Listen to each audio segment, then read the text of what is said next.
The 70s were packed with iconic films, but what about the hidden gems?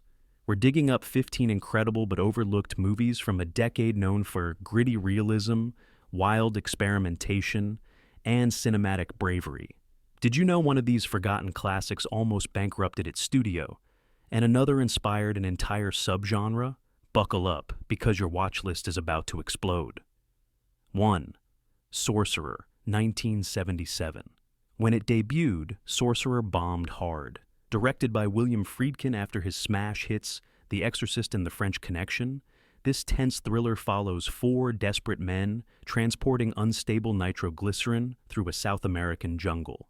It's nerve-shredding cinema, with a famous bridge-crossing sequence that took months to film under dangerous conditions.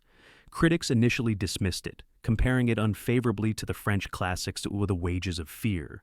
But now, it's hailed as a masterpiece of suspense filmmaking. Friedkin himself called it his personal favorite, despite its early financial failure nearly ending his career. 2. The Last Detail, 1973. Jack Nicholson delivers one of his most vibrant performances in The Last Detail, a gritty and darkly humorous drama about two Navy lifers escorting a young sailor to prison. Directed by Hal Ashby, the film captures a raw realism rarely seen in Hollywood at the time. Nicholson's performance earned him an Oscar nomination, and the film sparked controversy for its unapologetic language and anti-authoritarian attitude. Critics loved its honest, unsentimental look at military life, but audiences largely overlooked it. It's a forgotten gem that deserves rediscovery. Silent Running, 1972. In an era dominated by dystopian sci-fi, Silent Running stood out with a thoughtful environmental message. Directed by special effects legend Douglas Trumbull, it stars Bruce Dern as an astronaut preserving Earth's last remaining forests and space domes. Remarkably ahead of its time, the film features touching robotic characters named Huey, Dewey, and Louie, clearly influencing later sci-fi like Star Wars. Its low-key style and emotional resonance were overshadowed by bigger blockbusters, but it has since grown a dedicated following, praised for its visionary storytelling. The Driver, 1978. Long before Drive or Baby Driver, Walter Hill's sleek thriller, The Driver set the gold standard for stylish car chase movies. Ryan O'Neal stars as a getaway driver, relentlessly pursued by a determined detective, Bruce Dern. Hill's minimalist storytelling and kinetic action sequences were groundbreaking, creating a template that would be copied by countless action films. Critics praised its pure cinematic approach, but audiences didn't connect initially. Quentin Tarantino later championed it as a masterpiece, directly influencing his own films like Reservoir Dogs. 5. Badlands, 1973. Terrence Malick's hypnotic debut, Badlands, stunned critics upon release, yet remains oddly underseen today. Inspired by the true crime story of Charles Starkweather, it stars Martin Sheen and Sissy Spacek as young lovers on a violent road trip. Malick's poetic visuals and haunting narration created an unsettling but beautiful exploration of Americana. Despite rave reviews, it barely broke even at the box office. Today, filmmakers like Christopher Nolan cite it as influential, yet many movie fans have still never watched this haunting classic. 6. Vanishing Point, 1971. At first glance, Vanishing Point looks like a straightforward pedal-to-the-metal chase flick, but dig deeper and you'll find a freewheeling existential parable about America's craving for speed, space, and anything beyond the rules. Barry Newman plays Kowalski, an ex-cop, ex-racer, Vietnam vet hauling a white 1970 Dodge Challenger from Denver to San Francisco on a double-or-nothing delivery bet. He jams the accelerator, swallows a handful of Benzedrine, and outruns everything the system can throw at him. Squad cars, roadblocks, helicopters, the whole asphalt arsenal. Director Richard C. Sarafian shot guerrilla style across 4 states, sometimes blocking highways with a single police cruiser and hoping for the best. Real desert cops occasionally chase the film crew, blurring fiction and reality exactly the way Sarafian wanted. Along the route, Kowalski crosses paths with counterculture archetypes, a snake-handling prospector, biker mystics, a naked woman on a Honda, each encounter hinting at a country divided between conformity and wild freedom. DJ Super Soul, Cleavon Little, becomes Kowalski's myth-making hype man, broadcasting police movements over pirate airwaves and turning a lone driver into an outlaw folk hero. Critics first wrote it off as nihilistic exploitation, but the film blew up in drive-ins, then on late-night TV. Steven Spielberg called its pacing relentless. Quentin Tarantino sampled Super Soul's patter in Death Proof, and George Miller has cited it as spiritual fuel for Mad Max. Half road movie, half meditation. Vanishing Point presses the gas until the horizon runs out, and asks what freedom is worth when it finally arrives. 7. The Parallax View, 1974. If post-Watergate paranoia had a patron saint, it would be Alan J. Pakula's The Parallax View. Warren Beatty stars as Joe Frady, a rumpled Seattle reporter whose bad nose for trouble keeps landing him knee-deep in conspiracy theories. When witnesses to a senator's assassination start dying accidentally, Frady smells a cover-up and traces it to the Parallax Corporation, a shadowy outfit that recruits lone wolf personalities and molds them into political assassins. Pakula floods every frame with unease, cavernous architecture, looming shadows, and sterile corporate interiors that dwarf the humans trapped inside. The famous parallax test sequence, a rapid-fire montage of patriotic, violent, erotic, and childish images set to a Carnival Gone Wrong jingle, feels like brainwashing in real time. No expositional voiceover here. Pakula trusts you to connect the dread-filled dots. Cinematographer Gordon Willis, aka the Prince of Darkness, drenches scenes in moody underlighting, crafting visual conspiracies inside the frame. Audiences in '74 were still reeling from The Conversation and All the President's Men, Pakula's own follow-up. So Parallax underperformed at the box office. Yet, filmmakers can't stop citing it. The Russo brothers referenced its faux corporate recruitment video for Captain America, The Winter Soldier. David Fincher screens it for editorial teams to study its trust-no-image language. Its bleak sucker punch ending foretells a future where truth is negotiable and power operates behind a smiling corporate logo. Sound familiar? 8. The Friends of Eddie Coyle, 1973. Long before prestige TV made working-class crime fashionable, the Friends of Eddie Coyle mapped the blue-collar underbelly of Boston with unflinching honesty. Robert Mitchum, playing against his usual tough-guy glamour, slips into the rumpled overcoat of Eddie Fingers Coyle, a small-time gunrunner staring down a 2-year bid. With bills to pay and loyalty wearing thin, Eddie ends up as the reluctant middleman between the FBI, a crew of bank robbers, and a trigger-happy bartender turned hitman. Director Peter Yates shoots Boston like a cold-weather noir, grim taverns, auto body shops, and commuter rail parking lots. Dialogue, lifted almost verbatim from George Fasith Higgins' razor-sharp novel, crackles with authenticity. Guys talking scores, bail, bonds, and Bruins stats in the same breath. Mitchum, 55 but world-weary beyond measure, never raises his voice. Every sigh feels like 20 unpaid mortgages. Supporting turns by Peter Boyle and Richard Jordan add layers of double-cross tension. The film earned rave reviews, but was buried under the flashier crime pictures of the era. Today, critics hail it as proto-Goodfellas realism. Martin Scorsese screens it for young actors to study street-level cadence. Ben Affleck snuck visual homages into the town. Watch it, and you'll feel the chill of New England asphalt, the ache of busted knuckles, and the quiet terror of realizing your friends may be reading the same playbook, just with your name crossed out. 9. Logans Run, 1976. Before Luke Skywalker ever stared at twin suns, Logans Run offered a technicolor vision of utopia with an expiration date. In the year 2274, society lives inside a climate-controlled megadome where pleasure is mandatory and life ends at 30 via a ritual called carousel, part rave, part slaughterhouse. Michael York plays Logan 5, a Sandman, state executioner, who begins to question the system when his own life clock speeds up. With Jenny Aguter's rebel Jessica 6, he bolts for the mythical Sanctuary, dodging psychedelic death traps, and a murderous fellow, Sandman, Richard Jordan. Director Michael Anderson embraced then cutting-edge miniatures, matte paintings, and a glowing crystal life clock implanted in every palm, practical effects that earned an Oscar.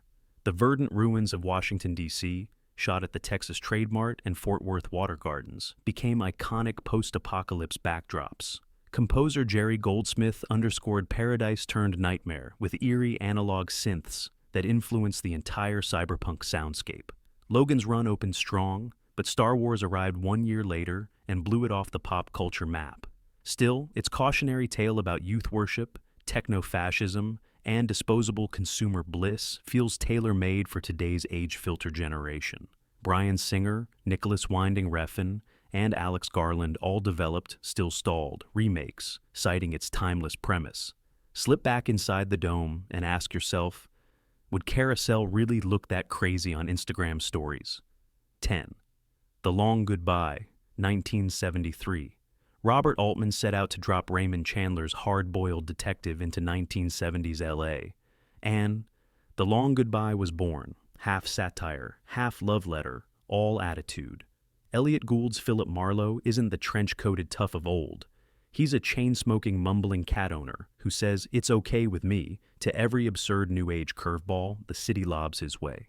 When a friend is accused of murdering his wife and then found dead in Mexico, Marlowe starts poking around upscale beach houses, mob-run health clubs, and boozy Hollywood parties until the laid-back facade cracks wide open. Altman shot with overlapping dialogue, zoom-happy lenses, and a restless camera that treats LA like a sun-bleached maze of moral quicksand. The score, by John Williams, revolves around a single melancholy theme rearranged as muzak, jazz, and tango, oral proof that the truth keeps changing tempo. Sterling Hayden riffing on Hemingway, Mark Rydell as sadistic mobster Marty Augustine, that's someone's face, and a cameo from a pre-Terminator Arnold Schwarzenegger crank the weirdness to 11. 1973 audiences wanted straight noir. Altman gave them post-Vietnam disillusionment with a smirk, and the box office shrugged. Decades later, Tarantino, the Coen brothers, and Paul Thomas Anderson, see Inherent Vice, cited as template for the shaggy dog detective vibe. The final seconds, Marlowe whistling while strolling past the friend's widow, flip the bird to classic noir code and cement the film's legend as the genre's sun-drenched death and rebirth. 11. The Taking of Pelham, 1-2-3, 1974. Before Speed and Die Hard, 3 hijacked urban transit, The Taking of Pelham, 1-2. 3 turned a New York City subway car into a pressure cooker. 4 gunmen, codenamed Mr. Blue, Green, Gray, and Brown, long before Tarantino colored his crooks, commandeer a southbound Pelham train at 1:23 p.m.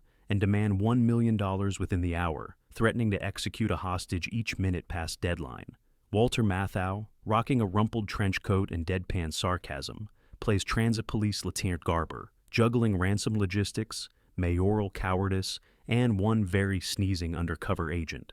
Robert Shaw brings chill precision to Mr. Blue, an ex-British mercenary who treats punctuality as holy writ. Director Joseph Sargent films grimy 1970s subway tunnels like war trenches, complete with rattling fluorescence and break-screech percussion. David Shire's jazz-funk score pulses like a third-rail heartbeat, inspiring later composers from Hans Zimmer to Trent Reznor. The movie debuted during NYC's fiscal crisis gloom, so locals found its cynical humor uncomfortably true. Outside the city, audiences simply missed it, yet cops and conductors still quote its dispatch lingo, and filmmakers chase its ticking clock blueprint. Ridley Scott, Tony Scott, and even Bollywood tried remakes. None matched the sardonic tightness of the original. Next time you ride the 6 train, glance at your watch. Will the motorman hit that curve at Mr. Blue's exact escape speed? 12. Don't Look Now, 1973. Equal parts: ghost story, marital drama, and grief study. Nicholas Roeg's Don't Look Now unsettles long after the closing credits. Donald Sutherland and Julie Christie play John and Laura Baxter, a couple restoring a crumbling Venetian church following their daughter's accidental drowning. Venice in winter is no postcard here. fog-shrouded canals, echoing footsteps, and alleyways that loop back on themselves like bad memories. Rogue fractures time with match-cut editing, splicing past, present, and possible future until you question every frame. The infamous love scene, cross-cut with the couple dressing afterward, was so intimate censors nearly banned it. Decades later, it's hailed as one of cinema's most honest depictions of intimacy and grief intermingled. Psychic sisters warning, "She's in danger," glimpses of a red-coated figure darting through narrow streets, and a final shock so abrupt it still floors first-time viewers. Roeg weaponizes ambiguity. Originally promoted as a straightforward horror, the film puzzled gorehounds and underperformed in U.S. theaters. But directors from Danny Boyle to Guillermo del Toro call it a masterclass in mood. Recent 4K restorations reveal hidden visual motifs: water, broken glass, crimson splashes that forecast doom scene after scene. Venice tourism boards might prefer The Tourist, but cinephiles know the city's true cinematic spirit is lurking behind Rogue's lens, beautiful, decaying, and ready to pull you under. 13. The Yakuza, 1974. When Warner Brothers hired Sidney Pollack to blend American noir with Japanese honor code, they got The Yakuza, a brooding East-meets-West thriller, decades ahead of Black Rain or Kill Bill. Robert Mitchum's Harry Kilmer returns to Tokyo to rescue an old army buddy's kidnapped daughter, but finds himself indebted to Ken Takakura's shadow warrior Tanaka, whose family Harry once saved after the war. As IOUs and blood oaths stack up, the two men slice through bamboo screen hideouts and neon bathhouses, discovering the modern Yakuza is as corporate as it is feudal. Screenwriters Paul Schrader and Leonard Schrader steep the script in real Oyabun Kobun etiquette, finger-sacrificing yubitsume, tea ceremony apologies, and sword duels in cramped tatami rooms. Pollock bathed action scenes in humid lantern light, letting revolver blasts share space with razor-sharp katanas. Takakura's quiet stoicism counterpoints Mitchum's weary stoop, building to a tear-stained finale where debt, loyalty, and violence converge in operatic tragedy. American audiences felt lost in translation, and Japan found it too Hollywood, leaving box office lukewarm. Yet Quentin Tarantino studied its culture clash tension for The Bride vs. O-Ren showdown, and John Woo praised its honor and blood pathos. Watch it now, and you'll see the blueprint for every cross-cultural crime saga that followed. Plus, Mitchum proving, once again, that a whispered apology can hit harder than a shotgun blast. 14th Race with the Devil, 1975. Take two RV-loving couples, toss them into Texas backroads, pit them against a satanic cult, and you've got Race with the Devil, a film that fuses Easy Rider freedom with Rosemary's Baby dread. Peter Fonda and Warren Oates play motorcycle shop owners on a ski vacation detour with their wives, Loretta Swit and Lara Parker. One moonlit stopover later, they witness a bonfire sacrifice and find themselves hunted by robed figures who may include the sheriff, the gas station clerk, and every friendly face between Austin and El Paso. Director Jack Starrett shot chase scenes using real RVs careening down dirt roads at 60 miles per hour. No green screens, just busted axles and bruised stuntmen. Faux documentary POV, mounted bumper cams, helicopter swoops, predates Mad Max 2x6 years. The script's genius lies in escalating paranoia. Rattlesnake in the cupboards, brake lines cut, hippie-era trust, eroding mile by dusty mile. By the time the cult's school bus convoy appears in the rearview mirror, you'll be stomping the imaginary passenger side brake. Critics shrugged it off as drive-in fodder, but horror directors adore its blend of satanic panic zeitgeist and relentless action. Edgar Wright screened it for the Grindhouse team. Rob Zombie called its nihilistic final shot perfect evil. Next road trip, maybe skip the moonlit campsites. Paper Moon, 1973.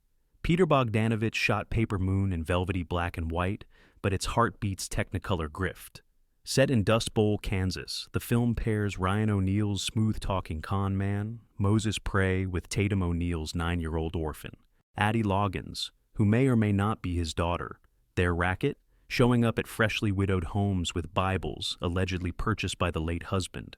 When Addie proves she can out-hustle Moses, counting change faster than a carnival cashier, the duo forge an unlikely, often hilariously prickly partnership.